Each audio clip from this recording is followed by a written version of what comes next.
जय हिंद मेरे भाई, कैसे हैं आप लोग? आई होप आप लोग सब लोग ठीक ठाक होंगे। ठीक है, स्टडी चल रही होगी आप लोग की। तो आज मेरे भाई क्लास आज न्यू क्लास हमारी होगी, मतलब नया टॉपिक स्टार्ट करने जा रहे हैं। ठीक है, के सामने आज दिख रहा होगा परसेंटेज का क्वेश्चन है भाई। ठीक, परसेंटेज का बताना है। ठीक है, गलती से क्वेश्चन प्रॉफिट लॉस का पड़ गया है, पहला क्वेश्चन उसी में था, तो प्रॉफिट लॉस का भी पड़ गया है। तो कोई दिक्कत नहीं, एक क्वेश्चन प्रॉफिट लॉस का होगा, बाकी हम एज वेल एज परसेंटेज का क्वेश्चन करेंगे। ठीक है, आपके सामने क्वेश्चन आते जाएंगे, आप एक बार ट्राई करिएगा भाई। ठीक है, उसके बाद हम करना स्टार्ट करते हैं। पहला क्वेश्चन आपके सामने दिख रहा है कि पहला क्वेश्चन में कह रहा है कि भाई अमित अपना मोबाइल 1820 की दर से बेचता है और 30% की हानि वहन करता है। उससे अपना मोबाइल किस दर पर बेचना चाहिए जिससे उसे 30% का लाभ प्राप्त हो? एक बार आप ट्राई करें, उसके बाद में हम बताते हैं इसको करना कैसे है, इसका मतलब मेथड क्या है करने का। तो देखो मेरे भाई, ऐसे क्वेश्चन, सॉरी फॉर दैट, ऐसे क्वेश्चन में ये दिया है कि मोबाइल कितने की है, 1820 की है, 30% की हानि होती है। तो आप ऐसे करेंगे, देखो कोई भी वैल्यू जो होती है वो 100% होती है, आप कहेंगे जी बिल्कुल होती है। 100% होती है जब उसको 30% का लॉस हो रहा है, इसका मतलब वो बेच कितने में रहा, तो आप कहेंगे 70% में बेच रहा है, क्योंकि यहाँ पे 30% का क्या हो रहा है, लॉस हो रहा है। जब वो 1820 में बेचता है तो उसे 70%, इसका मतलब 30% उसको क्या होता है, लॉस होता है। इसका मतलब जो 1820 दिया गया है ये किसकी वैल्यू है, तो आप कहेंगे सर ये 70% की वैल्यू है। ठीक, हमें क्या होता क्या है कि जो हमारा सीपी होता है, कॉस्ट प्राइस होता है। ठीक है, सीपी जो हमारा होता है कॉस्ट प्राइस होता है, जिसको आप क्रय मूल्य बोलते हैं। क्रय मूल्य बेसिकली होता है 100%। कोई भी वैल्यू जो 100% होगी वो आपकी सीपी होगी। जैसे आप मार्केट जाते हैं, कुछ खरीदते हैं, जैसे कि मान लो ये मेरे पास मार्कर है। ठीक है, अगर ये 10 रुपए का है तो इसका मतलब ये जो 10 रुपया है ये अपने आप में 100% है। कोई अगर पेन आप खरीदते हैं, अगर पेन 5 रुपए का है तो वो भी अपने आप में क्या होता है, 100% होता है। ठीक है, यहाँ पे जो क्रय मूल्य था वो 100% था, 30% को उसको लॉस हुआ, तो 70% में वो इस समय परचेज कर रहा था, लेकिन 70% की वैल्यू उन्होंने 1820 दी है। आप जब डिवाइड करेंगे तो 1% निकालेंगे, तो 1% इक्वल टू हो जाएगा 1820 डिवाइड बाई हो जाएगा 70। कैंसिल आउट करेंगे तो 7 का 2 14, 4 बचेगा, कितना हो जाएगा 42 का 6 कितना हो जाएगा 42। इसका मतलब 1% इक्वल्स टू कितना आया, तो आप कहेंगे सर 1% इक्वल्स टू आया 26। 100% इक्वल्स टू कितना हो जाएगा, तो 100% इक्वल्स टू हो जाएगा 2600। लेकिन आपको बेचना कितने में है, 30% प्रॉफिट में बेचना है। जब 30% प्रॉफिट में बेचेंगे तो इसमें 30% ऐड कर देंगे, तो ये हो जाएगा 130%। 1% की वैल्यू जब 26 थी तो 130% की जब निकालेंगे तो हो जाएगा 26 गुड़े 130।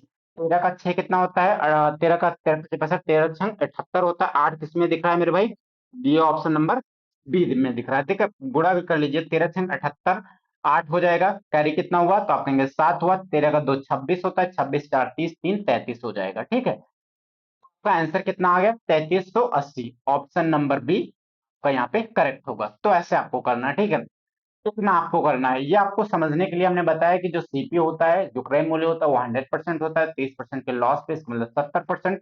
जो वैल्यू दी थी 1820 अपने आप में 70% थी, 1% हमने निकाला, उसके बाद में 100%। ये क्या होता है, सीपी होता है एक्चुअल में जो उसका प्राइस था, लेकिन हमें प्रॉफिट में बेचना था 30% प्रॉफिट में, तो 130 कितना हो जाएगा, तो 26 गुड़े 130 हो जाएगा, 3380 आ गया। ठीक है, ऐसे करना है। अगर आपको और शॉर्ट में करना है तो मेरे भाई इतना सब कुछ ना करके आप इतना शॉर्ट में लिखे जितना हम बता रहे हैं। ठीक, ऐसे करना है। आपको इतना लिखना है 1820 अपने आप को, जैसे यहाँ पे 30% दिया था तो आपको फ्रैक्शन वैल्यू आनी चाहिए। फ्रैक्शन का मतलब भिन्न मान आना चाहिए। 30% का मतलब होता है 3/10। जब ये 3 अब यहाँ पे लॉस हुआ है तो ये क्या हो जाएगा, माइनस, मतलब 10 का सामान था, उस पर 3 का क्या हुआ, नुकसान हुआ है। अब जब 10 का सामान था, 3 का नुकसान हुआ, तो बेसिकली ये था कितने में, 7 रुपए में इस समय है। लेकिन आपका एक्चुअल में मान कितना था, तो आप कहेंगे सर 10 यूनिट का। अब इसको बेचना कितने में सॉरी, बेचना कितने में है, तो आप कहेंगे 30% के प्रॉफिट में बेचना है। तो 30% के प्रॉफिट में जब बेचेंगे तो 30% इक्वल्स टू हो जाएगा 3 बटे कितना हो जाएगा 10। प्रॉफिट में बेचेंगे तो +3 आएगा, तो आप बेचेंगे 13/10 में बेचेंगे, 10 का सामान 13 में बेचेंगे। तो आप मल्टीप्लाई करा दीजिए, 13 डिवाइड बाई क्या हो जाएगा 10, 10 से 10 कैंसिल आउट हो जाएगा, 7 का 4, 7 का 2, 7 का 2 14 हो जाएगा, 7 का 6, 20 का 13 से मल्टीप्लाई होगा तो कितना आएगा 3380। इतना शॉर्ट में आपको करना है। ठीक है, ये लिखने के लिए कर रहे हैं, आपको जो सॉल्यूशन करना है ये इतने में करना है। ठीक है, इतने में करेंगे आप तो जाके आपका पेपर जल्दी से हो पाएगा। अब यहाँ पे पूरा भी नहीं करना था, 13×6 = 78 होता है, 3×6 = 18 होता है, तीसरे वाले प्लेस पे 8 आएगा, इसको टिक करके आगे बढ़ जाइए। इतना आपको शॉर्ट में करना है, ठीक है भाई। चलो नेक्स्ट क्वेश्चन बढ़ते हैं, जो आप समझ में आया होगा आपको। क्वेश्चन नंबर सेकंड आपके सामने है, ये मेंस में आया हुआ है, 2022 के रिसेंटली आया है पेपर में, ठीक है। 2022 लेखपाल मेंस में आया था। आप एक बार ट्राई करें, फिर हम बताते हैं आपको शॉर्ट में कैसे करना है, ठीक है। शॉर्ट में करने का मतलब होता है आप 15 से 20 सेकंड में इसको आप सॉल्व कर पाए, है ना, इतना फास्ट होना चाहिए कैलकुलेशन। अब कह रहा है कि प्रॉपर परसेंटेज का है, प्रतिशत का है। कहा कि राहुल का वेतन मोहन के वेतन से 20% अधिक है। राहुल को अपने वेतन पर 30% की वृद्धि होती है, जबकि मोहन को अपने वेतन पर 40% की वृद्धि मिलती है। वेतन वृद्धि के बाद राहुल का वेतन मोहन के वेतन से लगभग कितना प्रतिशत अधिक है, ठीक है। तो इसमें देखो, एक पर्सन है राहुल, दूसरा कौन है, मोहन है। है कि इसमें बोला गया कि राहुल का वेतन मोहन के वेतन से 20% अधिक है। 20% अधिक है। अगर मान लेते हैं कि राहुल का वेतन क्या है, राहुल का वेतन मोहन के वेतन से 20% अधिक है। अगर मोहन का वेतन 100 है, तो राहुल का 20% एक्स्ट्रा होगा, तो आप कहेंगे 20%, 100 का 20% 20 होता है, तो कितना हो जाएगा 120। बोला है कि राहुल को अपने वेतन में 30% की वृद्धि होती है, इनके वेतन में 30% का इंक्रीमेंट होता है, वृद्धि होती है, ठीक है, 30%। इसका 3 निकालेंगे, 30%, तो 12 का 3 36 हो जाएगा। ये कितना आएगा आपका 36% की वृद्धि होती है। जबकि मोहन है, इसके इसमें इसमें जो इसका प्राइस था, इसका जो मतलब एक्चुअल में था मान, उसमें 40% की वृद्धि होती है। तो आप कहेंगे 100 का 40% 40 होता है, तो 40 यहाँ पे बढ़ जाएगा, ठीक है। अब बोला इन्होंने कि वेतन वृद्धि के बाद राहुल का वेतन मोहन के वेतन से लगभग कितना प्रतिशत है। राहुल का वेतन अब में यहाँ पे देखेंगे, तो यहाँ पे आपको प्लस करना होगा, तो 120 प्लस 36 कितना हो जाएगा 156। 100 में 40 जोड़ेंगे तो कितना हो जाएगा 140। अब आपको देखना है, यहाँ पे देखना है कि कितना अधिक है। आप रेशियो ले लीजिए, डायरेक्ट कर लीजिए, 14 140 है ना, 140 पे कितना है, तो आप कहेंगे सर 140 पे ये आपका ज्यादा है, 16 ज्यादा है। 16 ज्यादा है 140 पे, तो 100 पे कितना, आप ये लगभग 10-11% के अप्रॉक्स बनेगा। अब इसमें देखो ऑप्शन बहुत दूर दूर है, 11%, 21%, 28%, 28%, 35%। तो उसमें यहाँ सॉल्व करने की जरूरत ही नहीं थी, यहाँ पे देखे थे आप 11% ये टिक करके आते। क्योंकि आपको पता है कि 140 का 10% कितना होता है, 14 होता है, जबकि ये है कितना 16। 1-2% और होगा, इसका मतलब 11% के आसपास आएगा। इसमें से ऑप्शन बहुत दूर है, इसको सॉल्व करने की जरूरत नहीं थी, तो 11% में आपको बिल्कुल आंसर हो जाएगा। ये ऑप्शन तो भी कर लेंगे, 11% ही आएगा। ऐसे आपको अप्रोच करनी है। देखो मेंस का क्वेश्चन था, हम अगर समझाने पे आ गए ठीक है तो 1 मिनट लग गया, नहीं तो इसको 30 सेकंड में कर सकते थे। लिखते हैं यहाँ पे 100, 120, 36 और 40 हो जाता है, 140 हो जाता है, 156 कितना बढ़ रहा है, 16 बढ़ रहा है, 16 हमें पता है, 140 का 10% 14 होता है, तो 1%, 2% कितना हो जाएगा, तो आप कहेंगे 2% समथिंग एक हो जाएगा, मतलब दो 1% 2 हो जाएगा। वहां पे बढ़ेगा तो 14 2 16 हो जाएगा, 11% यहाँ पे आपका आंसर हो जाएगा। ऐसे आपको करना है, ठीक है, ये अप्रोच आपको रखनी है पेपर में। तो क्वेश्चन नंबर अगले पे आते हैं। क्वेश्चन नंबर आपके सामने है 3, वे 2000 fit plus C supply inspector में आ चुका है, ठीक है, एलडीए में। 2022 का क्वेश्चन रिसेंटली अभी पूछा ही गया था। आप अब आप इसको देखिए कैसे आप करेंगे, ठीक है। तो एक बार ट्राई करें, उसके बाद में हम बताते हैं इसका सही अप्रोच क्या है। एक बार आप ट्राई करें। इसमें बोला है कि एक परीक्षा में 70% अभ्यर्थी भौतिकी में उत्तीर्ण हुए और 80% अभ्यर्थी तर्क में उत्तीर्ण हुए, तर्क मतलब रीजनिंग में। यदि इन दोनों विषयों में 55% अभ्यर्थी उत्तीर्ण हुए हैं, तो दोनों विषयों में कितने प्रतिशत अभ्यर्थी उत्तीर्ण हुए हैं, ठीक है। तो अब इसको देखो, मेरा सजेशन रहेगा, इसको आप वेन डायग्राम जो बनता है उससे कर लीजिए। जैसे एक तो सब्जेक्ट है फिजिक्स का और दूसरा रीजनिंग का है, यहाँ पे लिख लीजिए भौतिकी का है ये मान लेते हैं, ठीक है। ये आपका है तर्क का। उन्होंने बोला कि अब ये जो पार्ट होता है, ये बीच वाला, ये क्या होता है, दोनों का होता है, इनका भी कॉमन होता है, इनका भी कॉमन होता है। आप देखेंगे तो ये सर्कल इसमें जो रहेगा, इसका मतलब इसमें जो बैठेगा यहाँ पे जो आएगा, इसका मतलब वो भौतिकी में भी पास रहेगा और तर्क में भी पास रहेगा। ऐसा क्या कितना दिया था, तो आप कहेंगे 55%। ऐसे जो स्टूडेंट थे वो 55% थे। भौतिकी के कितने थे, तो आप कहेंगे सर 70% थे। तर्क कितने थे पास होने वाले, तो आप कहेंगे 80% थे। देखो भौतिकी के 70% थे जो भौतिकी में ओवरऑल पास हुए, जबकि ये 55% तो पहले ही आ गए हैं। 55% तर्क में भी पास हुए, भौतिकी में भी पास हुए।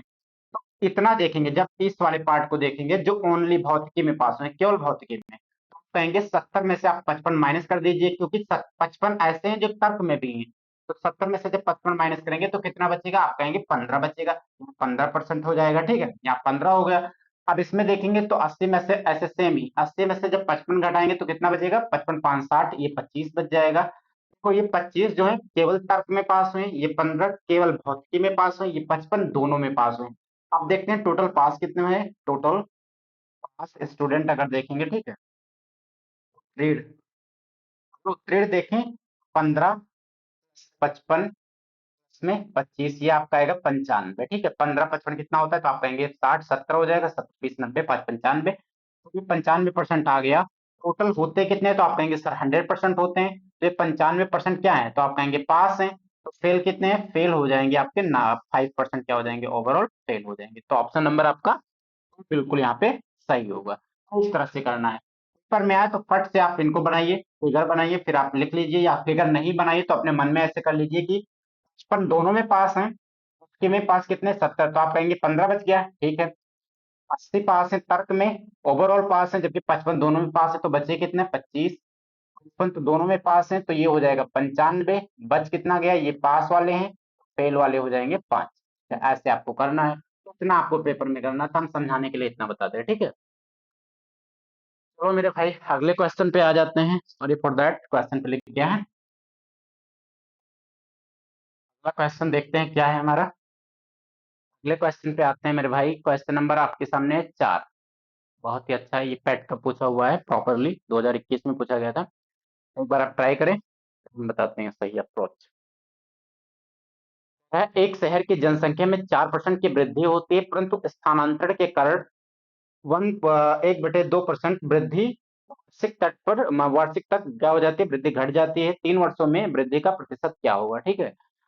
तो देखो 4% तो वृद्धि होती है, लेकिन होता क्या है, उसी साल में उसी नेक्स्ट ईयर में क्या हो जाता है, 1/2% इंक्रीज हो जाता है। अब आप यहाँ पे देखेंगे तो मेरे भाई ऐसे क्वेश्चन करने के लिए आप अगर प्रॉपर बताएं तो ऐसे करेंगे आप। तो कोई भी एक्स वैल्यू है, उसमें जब 4% बढ़ेगा तो 104 हो जाएगा, ठीक है, 100 से 104 हो जाएगा। 3 साल तक होता है, ये 3 साल तक, ईयर तक, 3 साल तक ऐसा प्रॉपर चलता है, ठीक। 3 साल तक ये चलेगा, 3 साल तक चलेगा, तो 1 साल का हो गया, दूसरे साल का हो गया, ये रहा आपका तीसरा साल। इसको देखेंगे 0.5%, इसका मतलब हो जाएगा 0.5%। तो बचेगा कितना, तो आप कहेंगे सर 99.5 बचेगा, अपॉन 100 हो जाएगा, ये भी 3 साल तक चलेगा। ये आपका प्रॉपर कैलकुलेशन हुआ। इसको आपको सॉल्व करना है, ये सॉल्व करना इतना बहुत इम्पॉसिबल है, बहुत टाइम लग जाएगा मेरे भाई, और एग्जैक्ट आप निकाल भी नहीं पाएंगे, क्योंकि इसमें है क्या, ऑप्शन ए में 9.8 दिया है, में बी में 10 दिया है, सी में 10.5 और डी में 10.8। अब इसमें बहुत ही क्लोज ऑप्शन दिए गए, जैसे अगर ऐसे दे देता, 10 दे देता, उसके बाद में 15 दे देता, 25 दे देता और 35 दे देता, तो हम गेस करके यहाँ निकाल सकते थे। लेकिन यहाँ पे बहुत क्लोज ऑप्शन है, सॉरी यहाँ पे क्लोज ऑप्शन है, इसका मतलब इसको सॉल्व करके तब तो हम निकाल लेते, बहुत ज्यादा गैप पे होता है। अब आपको करना क्या है, इसमें लॉजिक लगाना है, क्योंकि इसको एन के अंदर करना है ना भाई, इसका मतलब इसमें लॉजिक लगाइए। देखो कोई चीज 4% बढ़ रही है, उसी साल 0.5% घट रही है, ओवरऑल बढ़ी कितनी, तो आप सब कहेंगे 4% तो बढ़ी थी, लेकिन उसी जस्ट उसी साल में क्या हुआ, 0.5% घट गए। ओवरऑल इसका जो आया है, ओवरऑल जो बढ़ोतरी होगी वो 4 माइनस 0.5% हो जाएगा, तो बचेगा कितना 3.5%। इस वाले मेथड का आप यूज बिल्कुल ना करें, ये बिल्कुल वास्ट मेथड है, इससे आपसे करेंगे बहुत टाइम लगेगा, कैलकुलेशन ही बहुत लोग नहीं कर पाएंगे, ठीक है। 3.5% ओवरऑल जो बढ़ रहा है एक साल में, वो 3.5% बढ़ रहा है। अब आपके सामने क्या होता है कि जब से सक्सेसिव लगाते हैं ना, जैसे कि कोई x% और y% दो वैल्यू है, अगर ये बढ़ रही तो आप ऐसे करते हैं x plus Y plus X Y by 100, ये आप जानते होंगे फॉर्मूला, ठीक है। इस सतत वृद्धि का होता है, कोई चीज बढ़ रही है, जैसे x भी बढ़ रही है, y भी बढ़ रही है, x घट रही है, y बढ़ रही है, तो इसमें ऐसे फॉर्मूले लगाए जाते हैं। इसमें होगा क्या मेरे भाई, यहाँ पे 3 वैल्यू थी, ठीक है, तो 3 वैल्यू के लिए भी फॉर्मूला होता है। 3 वैल्यू के लिए क्या करेंगे, देखो 3.5%, 3 साल के लिए, तो आप करेंगे 3.5, 3 बार आप इसको ऐड करें, 3.5 3.5 प्लस में हो जाएगा 3.5 मल्टीप्लाई 3.5 डिवाइड बाई 1 के बाद 0 हो जाएगा। ऐसे ही फिर क्या होगा, देखो ए बी होता है, बी सी होता है, फिर सी ए होता है, ठीक है। ए बी मतलब X plus Y plus Z, X Y upon 100 plus Y Z upon 100 plus Z X upon 100, into हो जाता है X into Y into Z upon 1000 हो जाता है, ठीक है। अब आगे ऐसे करते जाएंगे, अब आपको यहाँ सॉल्व नहीं करना, यहाँ फोकस नहीं करना मेरे भाई, यहाँ फोकस करोगे तो फिर वैसे बन जाएगा क्वेश्चन, यहाँ पे फोकस करना है। तो आप कहेंगे 3.5 3.5 3.5, ये सबको ऐड करेंगे तो कितना आएगा, तो आप कहेंगे सर ये आएगा 10.5। इसमें 10.5 में कुछ ना कुछ तो इधर आएगा ना, इतनी बड़ी अगर वैल्यू लिखी गई है, तो कुछ ना पॉइंट में 2 3 1.2 समथिंग, मतलब वो 0 पॉइंट समथिंग ऐसा कुछ आएगा, ये आप मानते हैं। अब देखो जो भी आंसर होगा वो 10.5 से तो बड़ा आएगा। ऑप्शन नंबर ए बिल्कुल नहीं होगा, कि 10.5 से बड़ा लाना है ना मेरे भाई, तो 9.8 ही है। ए बिल्कुल नहीं होगा। बी देखेंगे तो केवल 10 है, बिल्कुल नहीं हो सकता क्योंकि ये 10.5 तो पहले ही है। ये ऑप्शन देखेंगे तो 10.5 है, ये भी नहीं होगा। आप कहेंगे कैसे नहीं होगा सर, इसलिए नहीं होगा क्योंकि 10.5 अगर यही हो गया तो इसमें जब कुछ ऐड कर रहे हैं तो ये बढ़ेगी वैल्यू ना, कुछ तो पॉइंट में बढ़ेगी। इसका मतलब तीसरा ऑप्शन होगा नहीं, चौथा ऑप्शन बच गया। चौथा ऑप्शन दिया 10.8 दिया, यही ऑप्शन बिल्कुल आपका सही हो जाएगा। पेपर में आपको ये अप्रोच फॉलो करनी है, ये अप्रोच, ठीक है, इस पे फोकस करना है। आप गेस करके निकालिए, इसको तीनों को ऐड कर लीजिए 10.5 आएगा, इनको छोड़ दीजिए, इनसे कोई मतलब ही नहीं है। देखो एग्जामिनर इसमें क्या था, जो ये क्वेश्चन एग्जामिनर ने बनाया है वो ये नहीं चाहता कि आप पूरा सॉल्व करें। सॉल्व करने का दो ही तरीका है, एक तो ये तरीका, एक ये तरीका। ये तरीका लगाओगे कम से कम 4 मिनट लेके जाओगे, ये तरीका लगाओगे स्क्वायर निकालोगे, जब 35 का स्क्वायर याद रहेगा, 35 का स्क्वायर 35 का स्क्वायर डिवाइड करते जाएंगे, लेकिन कोई फायदा निकलने वाला नहीं। कि एग्जामिनर ने ऐसा ऑप्शन ही बनाया है कि आप यहीं से सॉल्व करें, इतने से सॉल्व करें, ठीक है। इस तरह आपको अप्रोच लगाना है। आई होप आपको समझ में आया होगा, ये सबसे बेस्ट अप्रोच है, इससे बेस्ट कुछ हो ही नहीं सकता इस क्वेश्चन के लिए, ठीक है। आप इस पे एक बार प्रैक्टिस कर लीजिए, और ऐसे ही, सॉरी, ऐसे ही अप्रोच आपको सब क्वेश्चन पे जो भी इतने कैलकुलेटेड आ रहे हैं उनको गेस करके करना है मेरे भाई। ज्यादा एक क्वेश्चन पे ज्यादा टाइम आपको वेस्ट करने की जरूरत नहीं है। तो नेक्स्ट क्वेश्चन आता है हमारा क्वेश्चन नंबर 5। वन पॉइंट, अब देखो जल्दी करेंगे थोड़ा, इतना टफ क्वेश्चन नहीं है। जो दो तीन क्वेश्चन थे टफ हमने बता दिए, आगे क्वेश्चन आएंगे जो भी आएंगे नॉर्मली, जो भी आएंगे हम सॉल्व करेंगे। अब इसमें बोल रहा है मेरे भाई कि 1.40 को 1.6 के कितने प्रतिशत के रूप में व्यक्त किया जा सकता है। पर 1.4 कितने प्रतिशत है किसका, 1.6 का। 1.6 का कितने प्रतिशत है, तो आप कहेंगे सर 100% निकालिए इसका। 100% करेंगे तो आप देखेंगे यहाँ पे, तो देखेंगे यहाँ से जीरो कैंसिल आउट हो जाएगा, 4 का 4 16 हो जाएगा, 4 का 25 100 हो जाएगा। जब इससे मल्टीप्लाई करेंगे तो 2 का 2 4, 2 का 7 14 हो जाएगा। 25 का 6 150, तो 25 का 7 175 होता है। 175 को जब 2 से डिवाइड करेंगे तो ये आ जाएगा मेरे भाई, 2 का 8 16 होता है, एक बचेगा 87 हो जाएगा। पॉइंट कितना आएगा, 87 पॉइंट आ जाएगा 5%। ऑप्शन नंबर सी बिल्कुल सही होगा। तो ये अप्रोच इतना आपको करना है पेपर में, इससे ज्यादा आपको नहीं लिखना है कि पूरा लिख ही पढ़ रहे हैं वहां पे बैठ के, पूरा कॉपी भर दे रहे हैं, तो इतना नहीं करना है। तो इतना आपको, जितना हम कैलकुलेशन बता रहे हैं आपको उतना ही मेथड करना है, उतना ही फॉलो करना है, ठीक है मेरे भाई। ऑप्शन ये भी हो गया, बिल्कुल इजी था, कुछ था ही नहीं। चलो क्वेश्चन नंबर आते हैं। हाँ, ऐसे अब देखो इस वाले क्वेश्चन में थोड़ा और बता देते हैं आपके नॉलेज के लिए। 1.6 था, 1.6 का पूछ रहा था, होगा कितने परसेंट होगा। देखो मेरे भाई, ये आप में अपने आप में कितना है, 100% है। आप देखेंगे इससे थोड़ा ही तो कम है ना, 0.2 ही तो कम है। इसका मतलब ये 100 के आसपास ही तो आएगा परसेंटेज। अगर ये अपने आप में 100% है तो 1.4 आए कितने परसेंट होगा, इसका आधा तो होने नहीं लगेगा क्योंकि 0.2 ही तो कम है, तो इसका मतलब 100 के आसपास होगा, मतलब 10% आसपास होगा। आप देखेंगे तो सब बहुत लंबे लंबे दिए गए हैं, मतलब बहुत गैप पे है। 55% है, 60% है, 40%, तो बिल्कुल जो नहीं पढ़ा लिखा होगा वो भी गेस कर देगा 40 नहीं हो सकता, 55 भी नहीं हो सकता, 60 भी नहीं हो सकता। उसके पास में एक ही ऑप्शन दिख रहा था 87.5%। तो इसको आप पेन उठाने की जरूरत नहीं थी, आप ऐसे देखते टिक मार के आगे बढ़ जाते, ठीक ऐसे करना था, बस इसमें कर सकते आराम से इजिली। नेक्स्ट क्वेश्चन आ जाते हैं मेरे भाई क्वेश्चन नंबर 6 पे। क्वेश्चन नंबर 6 आपके सामने है। क्वेश्चन नंबर 6 कह रहा है भाई कि x का 30% 120 है, तो x का मान बताइए, ठीक है, बहुत ही इजी। x का अगर 30% के बराबर है 120 के, को बोल क्या रहा है, x का मान बताइए। x का मान निकाल लीजिए, और क्या, x इक्वल टू हो जाएगा, देखो 30% अगर 120 है तो 1% कितना हो जाएगा, आप कहेंगे x का अगर 1% निकालेंगे तो 1% हो जाएगा 120 डिवाइड बाई 30 हो जाएगा, कितना आएगा 4, ठीक है। 4 आ गया, 4 आया। अब 100% निकाल लीजिए, 100% ऑफ x, 100% ऑफ x निकालेंगे तो ये हो जाएगा, क्योंकि 100 से मल्टीप्लाई हुआ तो इधर में मल्टीप्लाई हो जाएगा, कितना हो जाएगा 400। Option number B, A option बिल्कुल सही हुआ। इतना आपको करना है, ठीक है, इससे ज्यादा आपको नहीं करना है। वो भी बहुत ही इजी था। वैसे यहाँ पे दिख ही रहा था, इतना आपको करना था। देखो यहीं से कर लेते। 30% अगर 120 है तो आप कहेंगे 30% अगर 120 है तो 1% हो जाएगा, 3 × 3 = 3, 3 × 4 120। अगर 1% 4 है तो 100% 400 हो जाएगा। उसी में कर लेते, ठीक है, उठाने की जरूरत नहीं थी। तो नेक्स्ट क्वेश्चन पे आ जाते हैं। क्वेश्चन नंबर आपके सामने होगा स्क्रीन पे, क्वेश्चन नंबर 7। क्वेश्चन नंबर 7, बिल्कुल हाँ, ये भी आया है 2021 में, आया है फर्स्ट शिफ्ट में आया था कि टीवी टीवी सेट का मूल्य 30% घटाने पर उसकी बिक्री 30% बढ़ गई, दुकानदार की आय पर उसका क्या प्रभाव पड़ा, ठीक है। 30% घटाने पर एक अप्रोच ये होता है, अभी फॉर्मूला हमने बताया, x + y अपॉन क्या होता है 100। ये तब लगता है मेरे भाई जब कोई वैल्यू जैसे बढ़ रही है, जैसे हम कहें कि कोई सामान है, मान लो ये पेन है या मार्कर कुछ भी है, उसका प्राइस पहले क्या होता है 10% बढ़ता है, लास्ट में क्या हो जाता है 5% घट जाता है, ठीक है।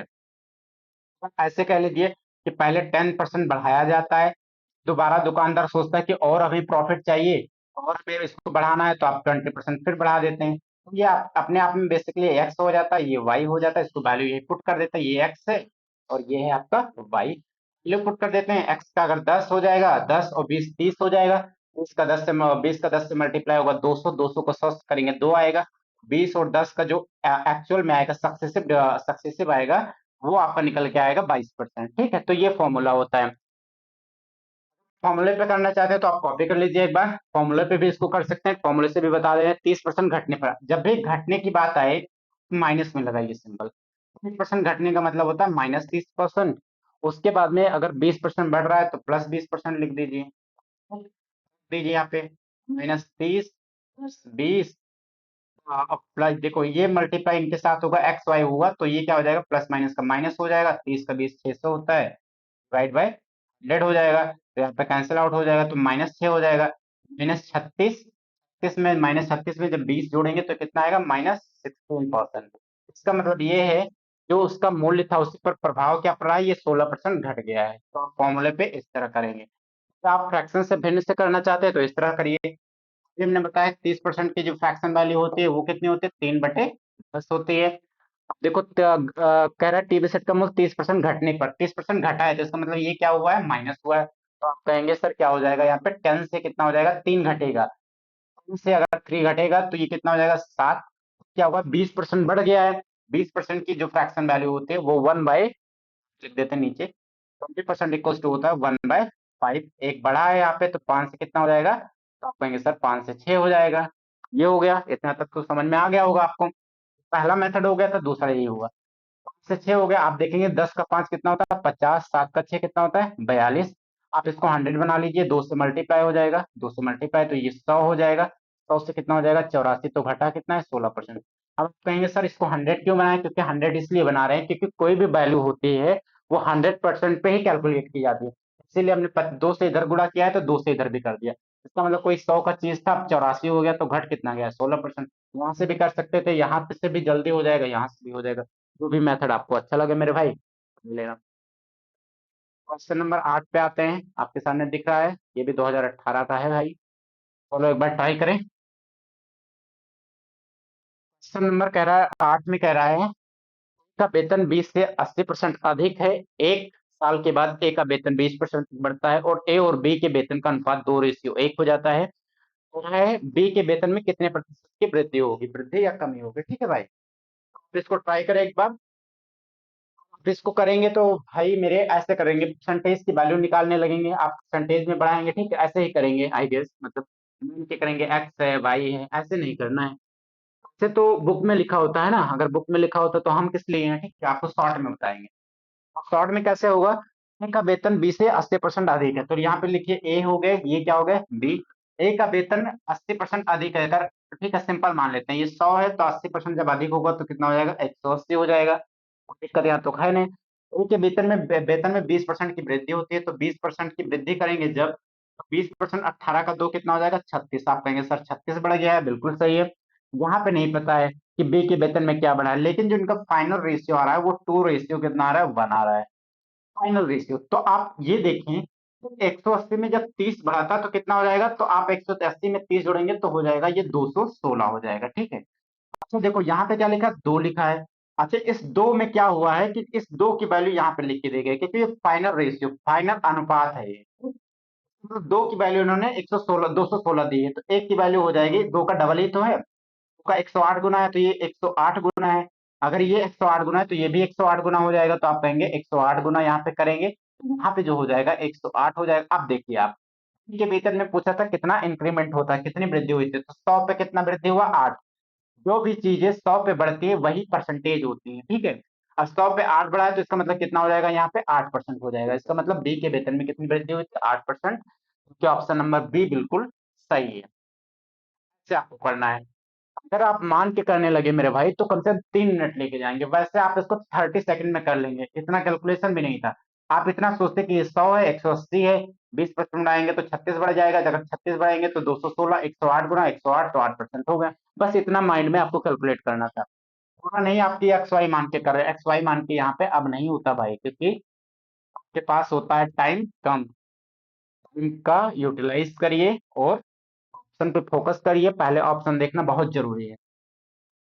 चल रहा है कि 15-20 का गैप है और कैलकुलेशन में आप एकदम बिजी हैं, कैलकुलेशन एग्जैक्ट निकाल रहे हैं, को नंबर उतने ही मिलेंगे चाहे आप एग्जैक्ट करें, एग्जैक्ट करके कर दें, तो आप गेस करके करें, बस ऑप्शन आपका सही होना चाहिए, बाकी किसी से मतलब नहीं है कि आपने कैसे किया, ठीक है, कहीं चाहे लगा दे, लेकिन लगाना नहीं है बेसिकली। तो क्वेश्चन नंबर 9 पे आते हैं। क्वेश्चन नंबर 9 आपके सामने स्क्रीन पे कह रहा है कि बिल्कुल बढ़िया क्वेश्चन है ये। 9 कह रहा है मेरे भाई कि घर के आंतरिक हिस्से पर किया गया खर्च के लिए इसके मूल्य का 40% था, अगर आंतरिक हिस्से पर 16 लाख की लागत हुई है तो घर की कीमत क्या है। तो आप देख के बता सकते हैं, इसका 40 लाख हो जाएगा, कि 40% इन्होंने दे रखा है, कितना है, 16 लाख है। हाँ ठीक है, 16 लाख है। 40% अगर 16 लाख है तो 100% निकालेंगे तो इसमें किससे मल्टीप्लाई कर देंगे, 2.5 का, 40 दो 80 हो जाएगा, 40 का 5 20 हो जाएगा, 2.5 को मल्टीप्लाई कराएंगे तो 100%, क्योंकि सारी वैल्यूज 100 होती हैं।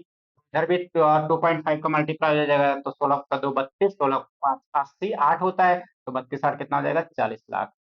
ये आपका ऑप्शन नंबर कौन सा सही होगा मेरे भाई, ऑप्शन नंबर बी बिल्कुल सही। ये आप इतना मेथड होना चाहिए, लिखना ही इतना ही लिखना है, बल्कि आपको इसको लिखना भी नहीं है मेरे भाई, वहां लिख के नहीं करना। ये सारे क्वेश्चन लिखने वाले नहीं, लेकिन आपको समझाने के लिए हम लिख रहे हैं, ठीक है, ये कोई क्वेश्चन इसमें लिखने की जरूरत नहीं थी।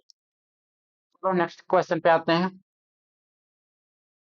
क्वेश्चन नंबर टोटल 9 हो चुके हैं हमारे, ठीक है, अब आगे बढ़ते हैं मेरे भाई, क्वेश्चन नंबर 10 की ओर रुक करते हैं। क्वेश्चन नंबर 10 देखेंगे तो लिखा है इसमें, किसी संख्या में 8% जोड़ने और 3% घटाने से प्राप्त संख्या के बीच अंतर 407 है। कुछ मान लेते हैं, 8% घटाने जोड़ने और 3% घटाने से, ठीक है, 8% जोड़ने और 3% घटाने से, तो आप कहेंगे सर 100 मान लीजिए, 100 इजी लगता है। 100 इसलिए इजी लगता है क्योंकि इसमें कोई भी परसेंटेज निकालते हैं ना तो कैंसिल आउट हो जाता है, कट जाता है, इसलिए फैक्ट उसमें पॉइंट में नहीं बनता, पॉइंट में नहीं बनता है तो कैलकुलेशन आसान होती है। अब इसमें 8% आप जोड़ दीजिए, ठीक है, परसेंट जब जोड़ेंगे तो 108 हो जाएगा, आप इसमें 3% घटा दीजिए, 3% घटाएंगे तो कितना हो जाएगा, 97 हो जाएगा। अब आप यहाँ देखिए, 97 108, तो आप कहेंगे कितने का डिफरेंस है, ये आपका डिफरेंस हो जाएगा 11 यूनिट का, ठीक है, 11 का डिफरेंस हो गया।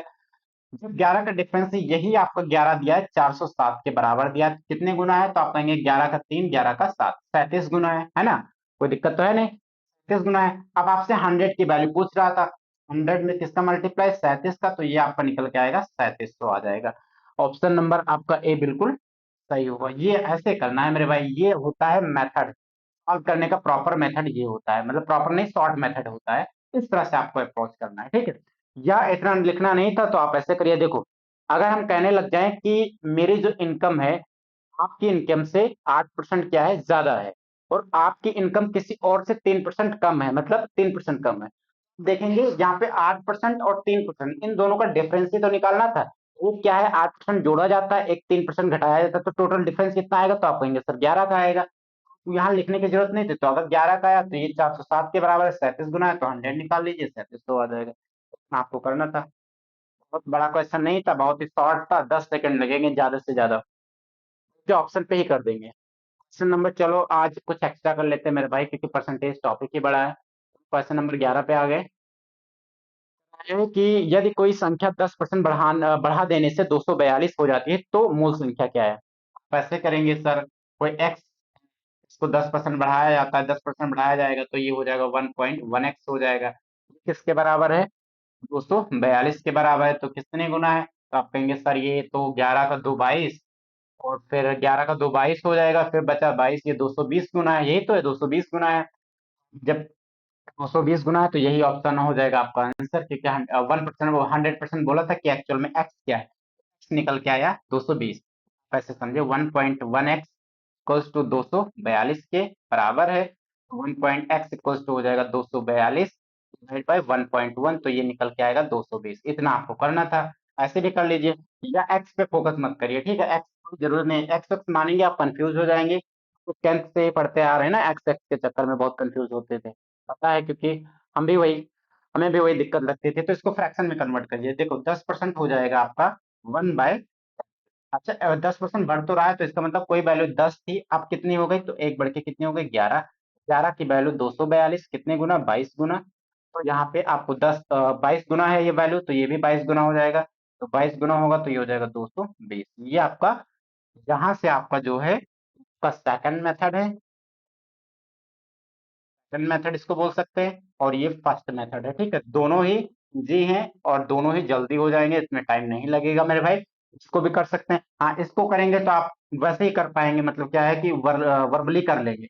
10 से 11 हुआ, 11 242 है, तो 22 गुना है, तो वैसे 10 कितना होगा? तो 22 का 10 220 हो जाएगा, बस ऐसे करना था। चलो क्वेश्चन नंबर 11 भी हो गया, बहुत ही अच्छा क्वेश्चन था। क्वेश्चन नंबर आते हैं मेरे भाई 12 पे, क्वेश्चन नंबर 12 आपके सामने लगा दे।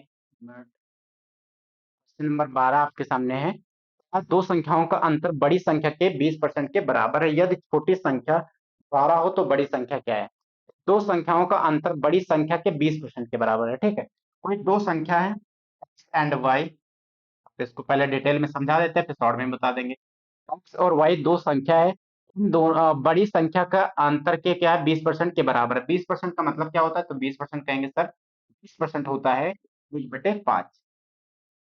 एक क्या हो जाएगा? अंतर हो जाएगा, ठीक है?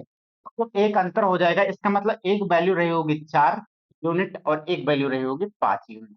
उन दोनों के बीच में अंतर कितना है? तो आप कहेंगे सर 1 यूनिट का अंतर, 1 इकाई का अंतर है, ठीक है? वो जो छोटी संख्या 12 है, ठीक है? छोटी संख्या, छोटी संख्या, यही तो छोटी संख्या है। ये किसके बराबर है? 12 के कितने गुना है? 3 गुना। तो ये भी कितने गुना हो जाएगा? 3 गुना। 12 का 3 हो जाएगा 15, ठीक है? बस यही ऑप्शन हो गया, ऑप्शन नंबर बी बिल्कुल सही है। देखो कितना इजी वे में आपका हो जा रहा है। आपको केवल फ्रैक्शन वैल्यू याद रखनी है, भिन्न याद रखना है। आप कितना इजी कर पा रहे हैं, पेन उठाने की जरूरत ही नहीं पड़ रही, आप फटाफट कर रहे हैं ना। इस तरह से अप्रोच करना, इस तरह से पेपर क्वालिफाई होगा मेरे भाई, ठीक? आपका 15 बिल्कुल सही होगा। अब आप इसको डिटेल में भी बताएंगे मेरे भाई, जब डिटेल करेंगे, डिटेल जब भी हमारी डिटेल की क्लास होने वाली है, मतलब 4 6 दिन में होने लगेगी, डिटेल क्लास होगी, तो हम पूरा एकदम पूरी तरह से इसको हम डिस्कस कर लेंगे, ठीक है? ठीक है मेरे भाई, तो ये हो गया, आई होप हो गया, 12 नंबर क्वेश्चन हो गया। चलो अब 13 पे आते हैं। क्वेश्चन नंबर 13 आपके सामने है स्क्रीन पे। क्वेश्चन नंबर 13, 13 आपके सामने। 13 में देखिए आप क्या कह रहा है। क्वेश्चन नंबर 13 में कह रहा है मेरे भाई कि जब एक संख्या के 60% से 60 घटाया जाता है तो परिणाम 60 होता है, वो कौन सी संख्या है? ठीक है, अब 60%। अब आपको केवल फ्रैक्शन पे फोकस करना होगा भाई, डिटेल तो हम डिस्कस बाद में भी कर लेंगे, कि आपका एग्जाम अभी नजदीक है, ठीक है? तो आप शॉर्ट में ही एकदम जो हम जिस तरह से लगा रहे हैं, जिस तरह से हमारा जो मेथड है, उसी को आप फॉलो करें। 60% इक्वल्स टू हो जाएगा, तो आप कहेंगे 20 का 3 और क्या हो जाएगा? 500 हो जाएगा। तो 20 का 3 60 और 20 का 5 कितना होता है? 100। इसका मतलब जब एक संख्या के 60% से 60 घटाया जाता है, ठीक है? कोई भी संख्या, देखो 5 का 60% कितना है तो होता है? तो आप कहेंगे सर 5 का 60% 3 हो जाएगा। घटाया जाए तो परिणाम कितना आता है? 60। अब देखो 5, कोई वैल्यू 5 थी, इसमें से 3 माइनस की गई तो बच कितनी गई? 2। तो 2 किसके बराबर है? तो आप कहेंगे सर 2 तो दिया है, 60 के बराबर है, तो कितने गुना है? तो आप कहेंगे 30 गुना। आप क्या पूछा यहाँ पे? वो संख्या क्या थी? अब जब ये 30 गुना है तो ये संख्या मेन तो यही थी ना, तो ये कितने गुना हो जाएगा? 30 गुना हो जाएगा। 30 का 5 कितना हो जाएगा? 15, 150। ये ऑप्शन बिल्कुल सही होगा। इस तरह से आपको करना, देखो कितना इजी वे में कर पा रहे हैं आप, कोई यहाँ पे दिक्कत तो हो नहीं रही है ना? इस तरह से आपको करना, इस तरह से सोचना है। 5 का 60%, ही 5 का 60% 3 के बराबर है। अब ये संख्या मान लेते हैं कि ये संख्या क्या है? 5 है। का जब 5 का 60% निकालेंगे तो 3 आएगा, 3 घटा देंगे 2 बच जाएगा, 2 की वैल्यू 60 दी थी, 30 गुना थी। जब ये 30 गुना है तो ये भी 30 गुना होगा, 30 और 5 15 150 हो जाएगा। कोई दिक्कत नहीं होगी आई होप। तो क्वेश्चन नंबर 14 पे बढ़ते हैं। अप्रोच आप देख रहे हैं कैसे करना है, ठीक है। इसी तरह से सारे अप्रोच को आपको फॉलो करना है पेपर में। क्वेश्चन नंबर आपके सामने है, किसी संख्या का 14 नंबर क्वेश्चन है, किसी संख्या का 60%, 35% या 10.5 हो तो वो संख्या क्या है।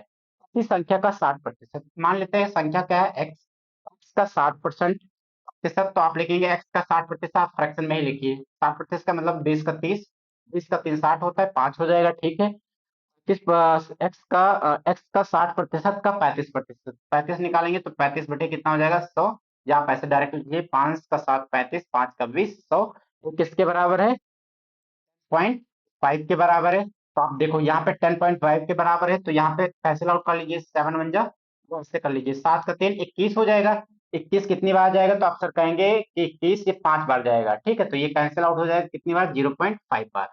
30 का जब 0.5 से गुणा होगा, जब 20 पंचे 100 हो जाएगा, तो 100 इधर जाके 100 मल्टीप्लाई 0.5, तो कितना आएगा, ये निकल के आएगा 50। वो संख्या क्या थी, 50 थी। ए ऑप्शन बिल्कुल सही होगा। इस तरह से आपको करना है। सॉल्व हो गया, कोई दिक्कत।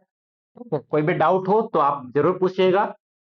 तो इसके बाद में डिटेल में ही डिस्कस कर ही लेंगे। डिटेल की क्लास जब भी होगी तो इसको बिल्कुल बेसिक से डिटेल से बेसिक से हम बताएंगे कैसे होता है, फिर ये इस तरह से फ्रैक्शन में कन्वर्ट करने पे क्या जनरेट क्या होती है, क्या वैल्यू आ जाती है, इसका मतलब क्या होता है, ये पूरा डिस्कस करेंगे, ठीक है। तो क्वेश्चन नंबर आज का हमारा लास्ट क्वेश्चन है। क्वेश्चन नंबर 15 कह रहा है मेरे भाई कि 50 मीटर का 30% कितना होगा। बहुत ही इजी है, आप लोग कर भी पाएंगे इसको, कोई दिक्कत नहीं है।